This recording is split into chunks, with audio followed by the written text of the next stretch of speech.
Welcome everyone to another Around the Edge. Tom Ahles, owner of Edge Home Finance, sitting with my local rock star, Wendy Rogers. Wendy, welcome to our show. Thank you. Wendy and her husband are the dynamic duo here at Edge Home Finance. We have a lot of good power couples in Edge, which I love. Yep. My wife was telling me about it the other day. She was like, is it normal that there's so many like husband-wife teams? And I was like, I don't really know, but I know that it's working. Yes. And for a lot of us where, you know, our job is kind of our lifestyle too. I think once you become good at it and you like what you're doing, it's a lifestyle, right? It's not necessarily, it's not a job. I'm not punching a clock. I don't, you know, just like today, we're going to get up early and do a podcast, sure. Yeah. You know, we're still going to get our work done. We're on call 24/7 for the most part. But we always like to, you know, give our team members, because we've been growing like crazy, right? I mean, you've seen it. You've been a part of it. We're, you know, if I look on Edge Connect, we got like 860 some total people. So that's including like processors, support staff. But I think we're crossing that 750 mark for loan officers here soon. So, but what I want to do, and I'm excited about this because one, I do consider you a friend. You and I have talked numerous times, and you've always, I don't know, you always conduct yourself in a very professional manner, the same that I would. We help support each other, even though we're kind of in the same market. It's irrelevant, right? We may run into each other's clients or realtor partners once in a blue moon, and you've always handled it like a pro. So I want to start early, though, right? Because I want to get a chance to know you. Where are you from? I'm from beautiful Bloomington, Minnesota. Okay, so born and raised in Minnesota. Yep. Okay. Yep, and moved to Mound and raised my son out in Mound, and we're in Minnetrista and in Florida now. That's beautiful. So west suburbs for the most part your entire life. Did you go to Bloomington High School? I did, Jefferson. Okay. And after high school, tell me what that, give me kind of the rundown of what Wendy Rogers' life was like. Or I guess it was Wendy. What was your maiden name then? Gilbertson. Okay. Wendy Gilbertson back in the day once you graduated high school. Tell me what path you took. What did you do? Well, I didn't really have a path. I didn't know what I wanted to do. I had never had a dream job. So I just kind of went to work and moved in with some friends, and some of them went to college, some of them didn't. And I ended up a few years later with my son. And at that point, I did go back to college and have had so many jobs, so many types of jobs in different industries. Give us some of them. I want to hear. Everybody gets to Sure. hear about my past jobs. You said you went to work. I went to work. Oh, I worked customer service for a pharmacy benefit manager. Okay. I've also done a lot of chiropractic billing, kind of ties with that. But I've also done a lot of preschool teacher, nanny. Yes. I started a skincare company. Okay. I was a makeup artist. I planned and hosted children's birthday parties in Mound. Okay. The parents would hire me, and I would plan the whole thing and execute the whole party, and it was probably the most fun job I've ever had. After this, of course. Yes. Well, working with preschool kids, that's kind of like our job in a sense. It's prepared me. Yeah. Yeah, in many ways. I was joking with Major. He was him and his family are in the process of doing some charity work, but it was asked like, what is your experience working with kids? I'm like, he's in the mortgage industry. Yeah. He's got a lot of it. That's kind of, you know, for a lot of us, we're very free-spirited. Nobody ever says, like, even my daughter, you know, what do you want to do when you grow up? You know, even her, she's not like, well, I want to be a mortgage broker. No, nobody ever finds this industry that way. No. So you obviously, you went to college, you said? I did go to college. Where at? I went to Hennepin Tech and Metro State. Okay. And I was probably 2.5 years way in, and I ended up taking a leave of absence so I could just be there for my son. Makes sense. I was a single mom for 14 years. So, and then I was going to go back pretty much after he went to college. Well, he's in college now, but here I am being a mortgage broker. I am not going back to college. Yes. No. So I met Blake when I was in a transportation company. I was the head of the school transportation department. You know, it was a lot of work, and less reward. Yeah. So Blake was talking about his job and a deal he did where what he made, what the mortgage broker made, how the deal went, and all the timeline was just crazy. And I said, I'm going to be a mortgage broker. Yes. And he was like, okay, because people don't just usually become mortgage brokers. It's how out of the everybody blue. does Out of the it. blue. Go on, no, everybody comes into it. It was even for me. I saw people making a lot of money, and they didn't seem that bright. So I'm like, if that guy can do it, this sounds really cool. I can do it. Well, I didn't realize how much sales was, I guess, involved. I don't feel like I'm in sales, but I mean, it is relationship building, and It is. which is to me is sales. Yes. And so I've done sales. I started a cosmetics company from the ground up, and I'm good at sales. So I knew that part was fine. Yep. It was just the guidelines and the tests that was a little overwhelming, but I'm not one to back down from a challenge. No, and truthfully, every 90 days, half the stuff's irrelevant anyways, right? I mean, Oh, I I think know. that's the one thing with our career.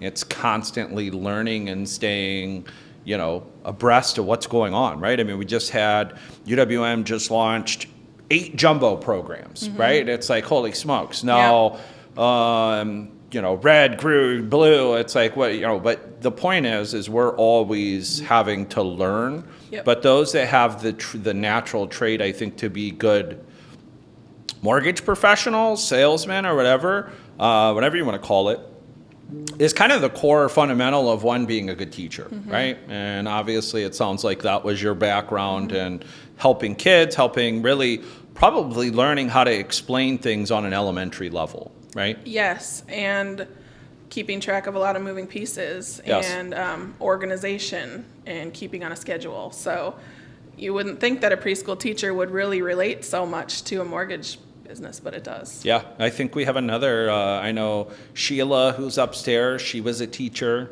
before she got in. There's a lot of people that came from being teachers into It's this not industry. surprising. Yeah. So tell me then, you decided I'm going to try this mortgage deal, right? Where'd you start? So I asked Blake was processing for a loan officer here at that point, and I asked him how he started. He gave me the link to his test. I just immediately got to work studying, and When was this? maybe 2000 and the early part of 2019. Okay, so that wasn't that long ago. No, I've been in for maybe it'll be 4 years soon. Wow. Yeah. That's hard to believe because you are good at it, right? You do have you've built a good business enough so that you now have a second home in Florida, like we talked about, right? Yeah. So, and you partner with your husband, Blake's a processor for you, processes for a lot of other team members He here. does, yep.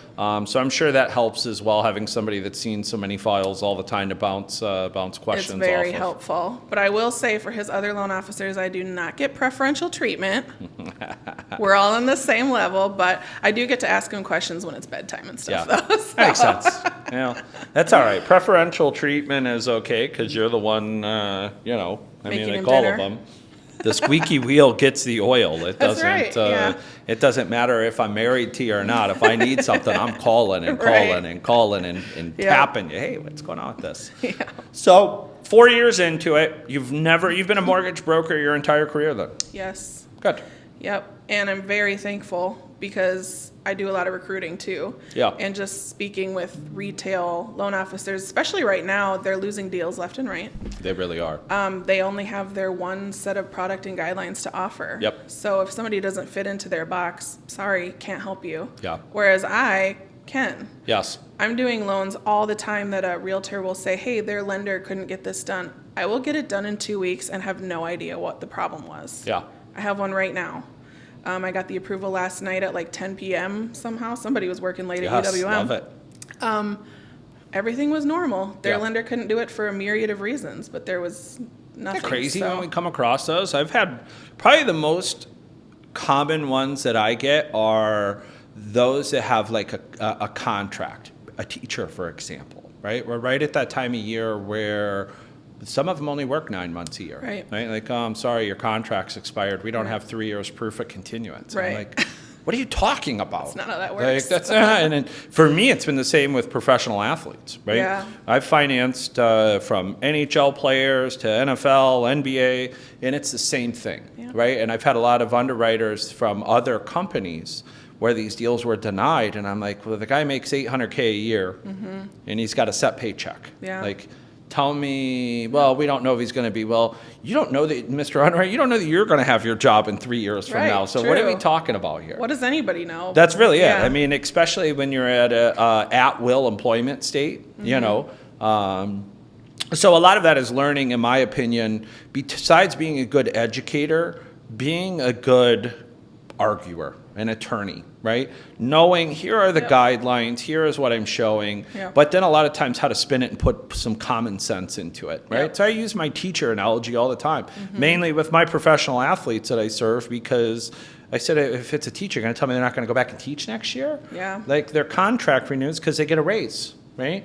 It's the How that same works. thing. Yeah. But those are a lot of the, I would say, the files where the mortgage professional, whether you're retail, don't have a voice, right? And I think for us, not only is it beneficial for you to have a voice, but you can go directly to the source, Right. You can call that underwriter and say, you know what, here, I just want to talk with you about this. Yeah. Let me, I get that the guy has a 1-year contract, but so does your teacher. So does everyone else. Like, let's have a conversation about this and see. Yep. And what I've learned to love on the broker side is our underwriters, they want to help get the deal done too, right? I mean, it feels more than ever, it feels like a team environment when I'm working to try to create not only a win for my client, but a win for the bank that we're brokering the loan to too, and creating a sellable asset. Yeah, and that's one thing I hear from retail loan officers that don't want to become a broker is that we don't have access to the underwriter. Yeah. Or mostly from like direct lenders. They'll Correct. say that, but guess what? I call them all the time. Oh, all the time. I just won this one deal for my client who was moving from Texas to Pennsylvania. So they were saying, well, he resides in Texas, so we have to count the spouse debts. He had already sold his house in Texas, and they were literally in Pennsylvania in a hotel. Yep. And I said, no, he does not reside in Texas. And even my processor there, Blake, was like, well, I see what they're saying because that's where they were residing. Sure, And I that's was his like, address right now on his application for his. like, well, guess what? Yeah. He doesn't live there. Yeah, you're doing a new primary residence in that state, and that's what the law. So we shows. escalated that. We eventually won. Yeah. And he's able to get his loan. But yeah, there's just little things like you wouldn't be able to fight that somewhere else. No, I agree. So let's talk about, within 4 years, I don't know where your numbers were, right? I mean, most of the time, I hate to say this, like I just focus on, I'm selfish. I focus on myself. I think most people do. Right? Yeah. I mean, and that I know who's in the top 2 or 3. Yeah, Right? I yeah. know Susan Wiesner had just a rock star She's month. killing it. Last month, obviously, Major's doing great, but you're always in the top 10, top 15, right? Yep. How did you go from not having, a book of business, right? Because a lot of people, even if they're looking to ramp it up, right? I mean, there's a lot of loan officers that you're blowing the doors off of them that have been in it 20 years, right? And these are new opportunities that you've cultivated. Walk me through that. In your first couple of months, what was your plan of attack for you to build a book of business? I did a lot of calling. Yes. I already did have a good network of other like real estate professionals and things like that. And also from being so involved in my community in Mound, I know a lot of people, and I've always been trustworthy and follow through what I do what I say I'm going to do. Yeah. So I feel like I already had like some sort of trust there with everybody that I had spoken to, and I did a lot of praying, and really people just gave me a shot. Yeah. And every single file, I followed through. I did what I said I was going to do, and that's probably the most important thing to garner trust with people is do what you say you're going to do. So would you say that you got from making the phone calls? Walk me through that. What does that mean? I did some cold calling. Yeah. So to cold people calling that who? I didn't know Real at all. estate agents, Real clients. estate agents. I've Okay. never cold called a client before, but So always chasing the chicken, That's which is right. what I like to call that. Hey, don't chase the egg, chase the chicken. yes, the clients came. with the realtors. Yeah. So, during the refi boom, I had clients just Sure, because I had a you couldn't check your 2.875. mail and talk to your mailman without Yeah, getting a refinance. yeah, but I did a lot of cold calling realtors. I did refis for some realtors. The fact that we had the bank statement programs Yes. always helps. I would just call them, and it would not be long. I don't like to put pressure on. I'll just see if they want to meet up. If they don't, maybe I'll just chat, tell them some programs that we have that their lender at Wells Fargo is not going to have. Yes. Most of the time, it's not super successful to do cold calling, but I do have a couple of realtors that have sent me many deals just from those cold calls. Other than that, So are you analyzing them, like before you call? Are you looking them up on MMI so you have some? I stalk them Good. as much as Yes. possible. I look them up on Facebook, Instagram. I LinkedIn. Google them. Yeah, everything I can do. Because I also want to work with people that are like-minded. Yes. And that I click with. Yep. So I don't want any of these relationships to just be transactional. Correct. So, and then when I would get contracts for home purchases, I always made sure I was following up with the selling agent, the listing agent, everybody that needed to be informed. Everything was probably over the top. But from there, I've just kind of naturally gained referral partners that way. Just doing a good job, following through. The customer service is there, closing on time, just under promising, over deliver. Yeah. Yeah. That's awesome. So for those of you that are looking to grow your business, I mean, cold calling, if your mission is to just pick up business and you're cold calling without doing some of the preparation or building out the fact of like trying to build that relationship, one, adding them on social media, adding them on LinkedIn. Yep. You're allowing them to then see a little bit who you are too, right? More than a 5-minute conversation. Plus, you know who they're sending business to. Right. And like you mentioned, if you see somebody is like, okay, they've closed 10 purchases and they sent 7 to Wells Fargo. Okay, great. Yeah. Awesome. Wells Fargo is a great bank. They're good at opening fake checking. I mean, they're really good at doing mortgages.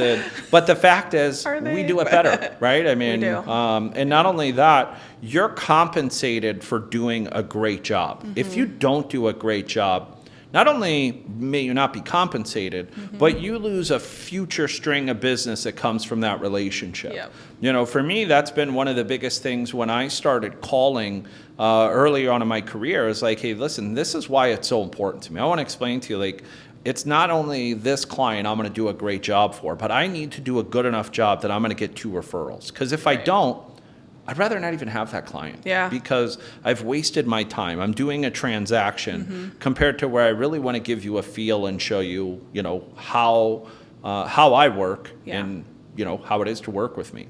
So that brings me to another point.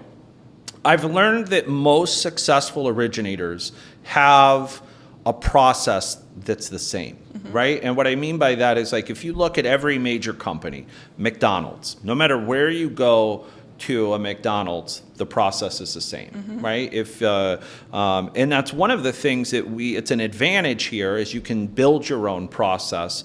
But the one thing I've noticed with you is the consistency that you have a process that is the same every time, right? So then you know you're going to create a referable experience, right? What does that look like?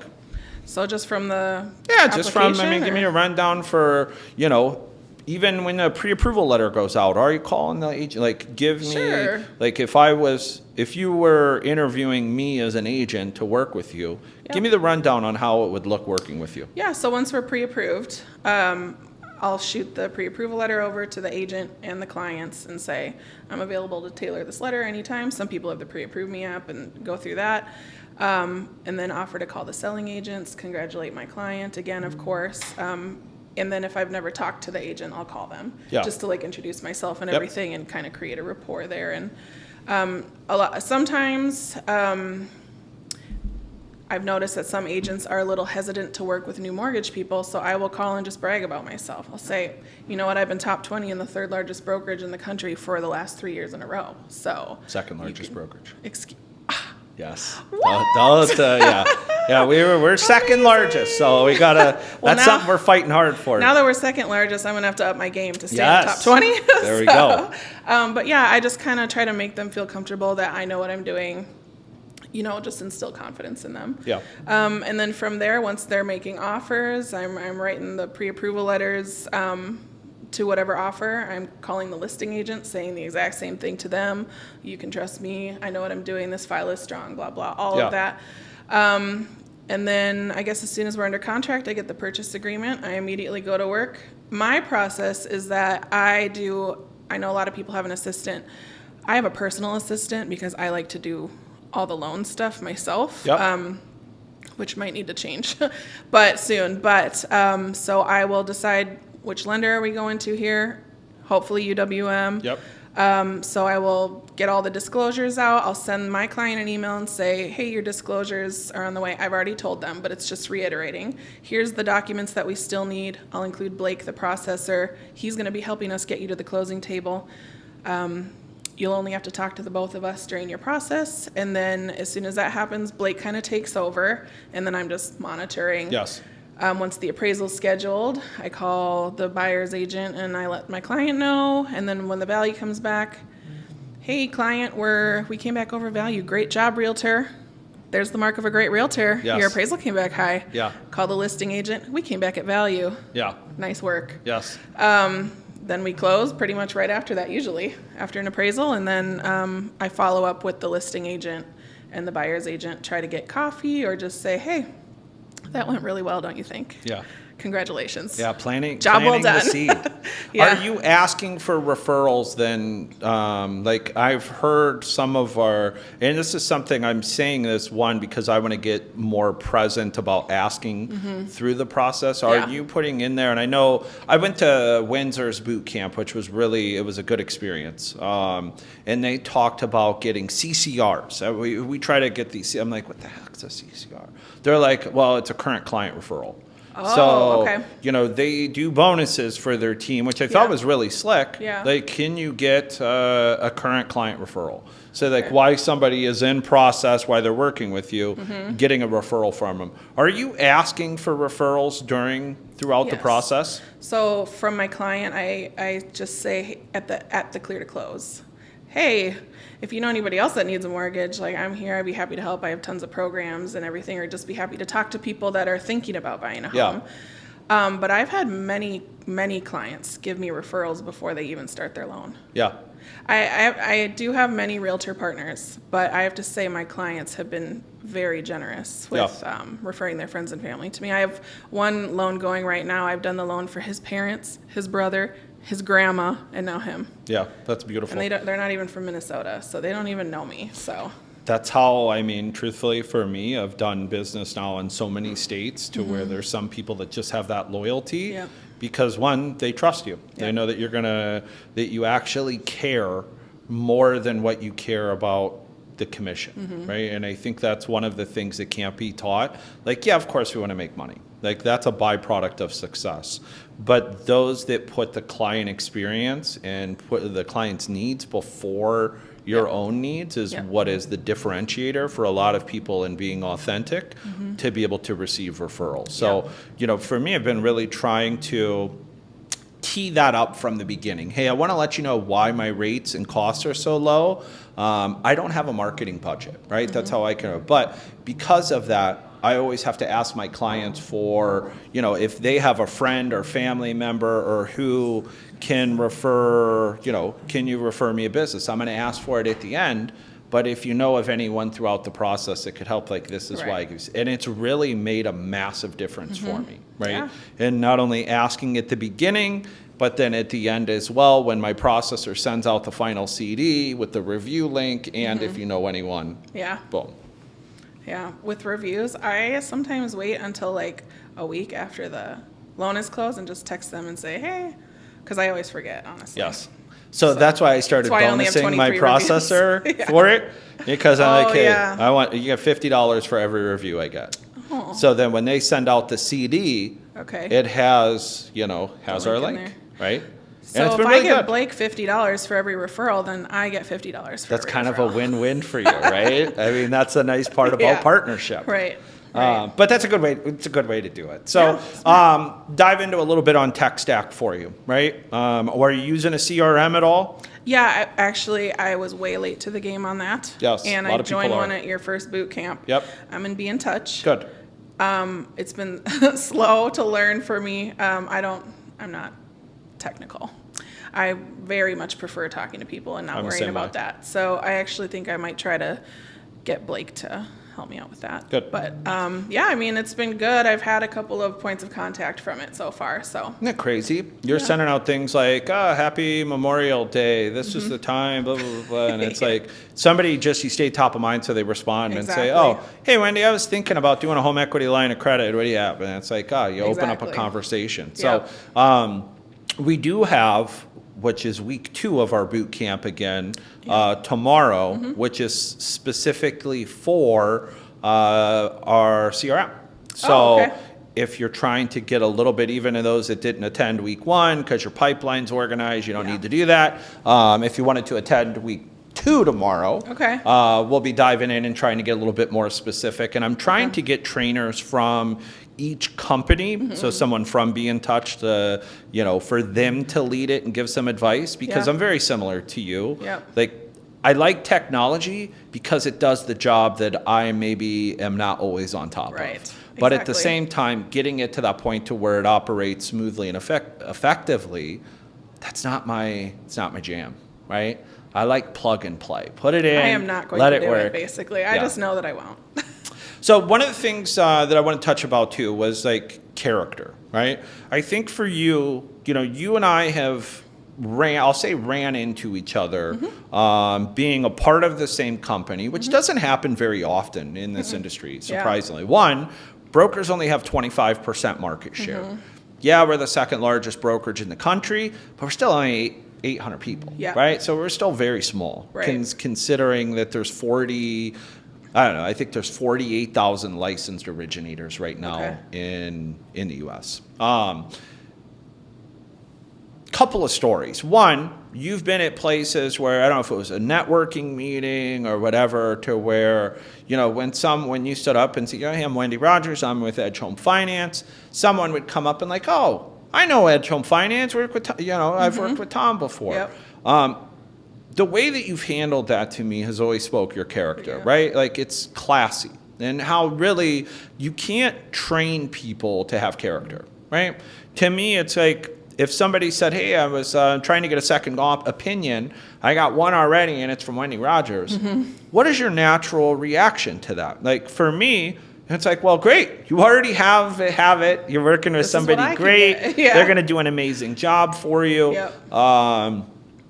And that's it. Yeah. Where a lot of people, unfortunately, when you can't teach character, that doesn't happen. But it's even been, I don't know, it's happened, I think, for some reason, it's happened 2 or 3 times between you or I.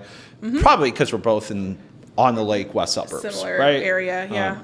I actually just closed a deal where the listing agent I looked at his MMI and he's closed 4 or 5 loans with you, so I did not call him. Yeah. Who was it? Joff.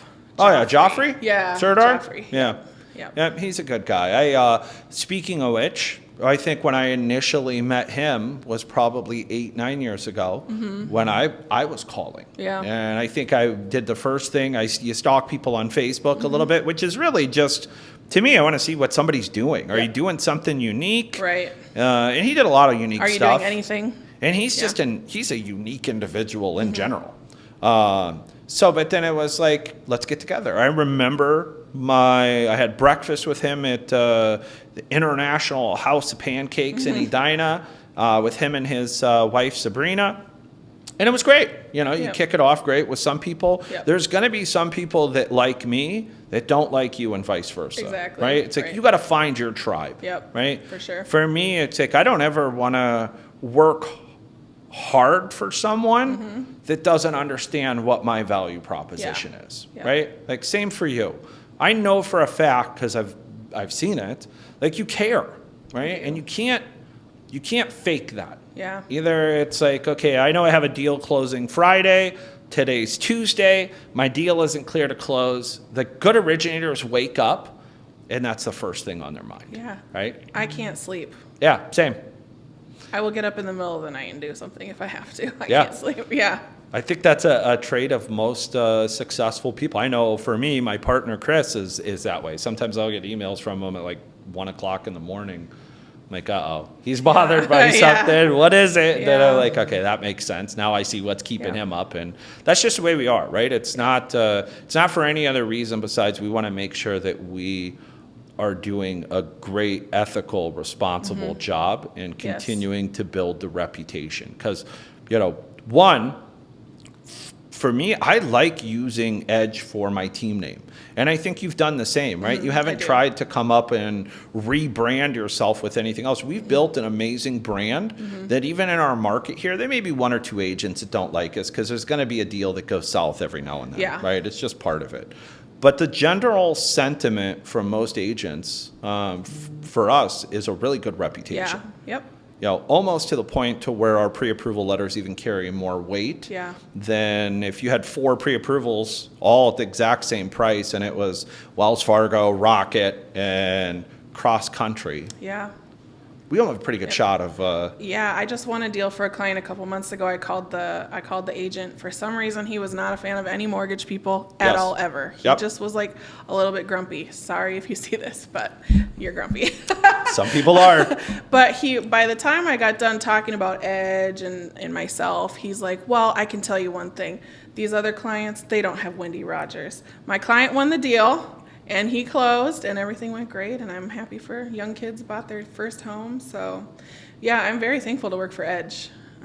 We're thankful to have you. You and your husband have been good, ethical people that I like to, that really uphold the brand that I've put blood, sweat, and tears in, Yeah. the same as Chris and Chantel and a lot of us. You've been with us now for, what's been 4 years? 4 years. Blake's been five. Five? Over 5, yeah. Let's touch a little bit on the recruiting side, right? Because you said you've been growing that. What has the action items been for you to be able to even jump into that? Because for one, you're recruiting people that are coming from retail that you've never been on retail. So Right. the excuses could easily be there, Yep. but you're still executing. Yes. Are you time blocking to make calls to people? Like, what are you doing? So I'm not time blocking. I have tried that before, but I just find that when my pipeline is busy, it's very hard for me to block off, Yeah. So I kind of, recruiting, I like originating. That's my job. My side job is recruiting. Yes. And it's not hard to convince anybody of why they should be coming to Edge. It's not I'm not selling anything. No. I'm literally just telling you, this is what you're Yeah. missing. Lower rates, better pay. Yeah. We're in the business of selling money. You're selling rates higher and getting paid less. It's a no-brainer, Yeah. to be honest. I So agree. I just like people that don't respond or say no. I'm sorry for you. Yeah. And move Are on. you though? It's a side job for you. I like that because for me, it was the same way. Starting to transition more to Yeah. where that's becoming more of my full-time job. But for the longest time, it was organic to where, just like you said, you looked up on MMI and say, okay, hey, Joffrey Serdar, listing agent, yeah, he's working with Tom. Okay, get it. Is that when you're finding people, or how are you finding the people that you're Yeah. calling on? So I do use MMI all the time. So I will filter by state, by volume, amount, whatever I'm kind of trying to pinpoint. Yeah. I usually try to stick with people that are doing my production or a little higher. Yep. Just because it's very relatable for us. I don't Yes. know. I won't not go after other people, but I just send them a text, just kind of a brief text outlining like pinpoints, like bullet point, the highlights, and then I'll just say, do you want to check it out at Yeah. the end? I would say I probably get maybe 1 out of every 50 Okay. replying. I think I have 12 or 13 recruits right now. I really haven't put much time into it in 2023 yet. Yeah. But I do have 3 recruits coming aboard soon. But I've been just really busy with my pipeline, which Yeah, I'm not that's how it complaining goes. about. I'm not. I don't necessarily do time blocking. I do scheduling. So, Yeah. which can be the same thing, but it's like for me, I don't need to be told to work, right? It's kind of like, I think What's it next? was What's next, ingrained though? in Yeah. me from when I was a kid. Yep. I think it was my grandpa, Yeah. who was kind of a hard-nosed farmer type guy, Yeah. to where if I wasn't working, I was probably going to get hit, Yeah. you know, That with was my something. dad. Yeah. Yeah. Like if you're standing there, like there's always something to do. Yeah. So for me, it's very rare that like, okay, we all have the same 24 hours in a day. Mm-hmm. You know, try to find some balance. Today was a balanced day. I went on a bike ride this morning, which Perfect. felt freaking great. Yeah. But then now I know for the rest of the day, you know, I have a commitment to myself more than anyone. Yep. Like, what are you going to accomplish today? Right? Right. And I always try to do goals for short term, mid-term, and long term. Mm-hmm. Talk to me about your goals, right? Yeah. What does your short term and long term goals look like? Because, and the reason I'm asking this, and sometimes I blabble on a little too much with this, but you know, the reason I ask this, I think you and I are roughly around the same age. Right? 40. 40, okay. I'm 42. I'll be 41 in June. Okay. Oh, this is June. This June. Oh, When's your birthday? happy birthday to me. The 16th. Okay, so right around the corner. 10 days from today. Oh, wow. For me, it was one of those to where I had goals up until the point where I'm at the stage I was in my life today, right? Wanted to be successful, wanted to have a career that I loved, I wanted to have a family. You know, for you, it's like I'm looking and seeing like what could be your goals. I want to have a second home in Florida with emerald beaches. I want to have a good business. Like, but I got to that stage to where my wife and I had to sit down and talk about what that next chapter of our lives looked like, Yeah. right? What does that look like for you? Yeah, that's a good question. So, I mean, at first, I just wanted to build a book of real estate and own a ton of real estate. Blake and I are considering starting a second round of family. My son's 19 Yeah. and out of the house. So, I think we're going to try to start a new part of a family. So right now, this is grind time for me to be building as many relationships as possible with realtors and following up with my clients and recruiting, so that, you know, if this does happen, then I'm not having to work 13 hours a day Yes. like I am now. Yeah. So that's kind of a goal, is just to build up the base referrals more than I already have. Yeah. But I also don't want to take a back seat in my career at all. So So what does It's that look tough. like? So, you know, let's just say 20 years from now, Mm-hmm. right? Because we can remember 20 years ago from today. Like, well, you know, I was 23, remember what I was doing. I was in the mortgage industry. For you, you're probably 21, 20. At that point, you told me you were doing 20 years from today. You'll be at that age where you're starting to hopefully wind down. Where do you see yourself? at Edge Home Finance for sure. That answer. Well, I would like to stay at least at my production and higher. Okay. So we're not going down. I know that for sure. I would like to maybe have people helping me more Yeah. than I do right now. Other than that, nothing super specific. Yeah. Any other dreams or aspirations, right? You know, I would love to be able to help my family with purchasing homes and have a lot more doors Yeah. under my name. I would love to have a bigger team of recruits, not because I make money, but because Sure, it becomes family to you. The people that trust you, and actually, to me, that's the biggest compliment ever, right? yes, It's and like you're when blessing somebody them. says, exactly, with it's a working no-brainer. here. I don't need to sell you anything. Our value proposition is crystal clear. Even if I didn't make money bringing on recruits, I would still be telling people about Edge. You Yes. know, I love when they call me with questions and stuff and think that I'm some kind of expert, because a lot of them have been in the business longer than me. Yeah. So I try. All right. We're June 6th today, right? So we're not quite through the halfway mark. Mm-hmm. President's Club. Are you making it? I'm about halfway there. Okay. And we're at the half-year mark. Yeah, not yet. We got 24 more Almost. days left. So one benefit I have is that I did move half the year to Florida, where Yes. there's a lot more transactions going on in the winter. That there is. I have a couple of partners down there, realtor partners, that have been very good to me. I actually met one realtor. He works at a perfume store. Yeah. Because he got an injury and was having a hard time real estate is like you're out and about a All lot. the He time. couldn't walk. Okay, Yeah. so Yep. he's working at a perfume store. I just ran into him randomly. I don't even wear perfume. And I was in there with my mother-in-law, and he was talking about it, and I was like, oh, I'm a mortgage broker. We're on our second deal together, and that was just a month ago. That's awesome. Yes. So, yeah, I'm confident that I will get to the President's Club. Good. That's what I wanted to hear. Yes. Because I really think for you, anything that you believe that you're going to do, right? The reason you're working 13 hours a day right now is not because you have to, right? I don't have to. It's because you want, want to, to. and you like to me, I Yeah. like it. If I find myself without something to do, I find myself unhappy. Yeah. Right? And I think that's how most people are in this industry that are Yeah. self-motivating, entrepreneurial mindset, and successful. Yeah. So let's wrap it up with this. What is one thing that you would tell someone that's maybe considering Edge Home Finance, right? What would you tell them? Well, I do tell, anybody that I'm talking to, if you can self-generate your business and you are a self-starter, you won't make more money anywhere else. The culture is amazing here. Our owner's amazing. And you too, yeah. Nobody's making a fool out of themselves on social media or anything like Yes. that. Everybody's so helpful. You're not going to be alone. You think about becoming a broker, an independent broker, and not having a branch supervisor and a manager and everything. You don't need one. No, You don't. can do it. If you can get your own business, you can do this, and everybody's here to help. So. Good. I like it. I think you're spot on. So good. Well, thank you. Thank you for getting up early and coming in, chatting with Jake and I.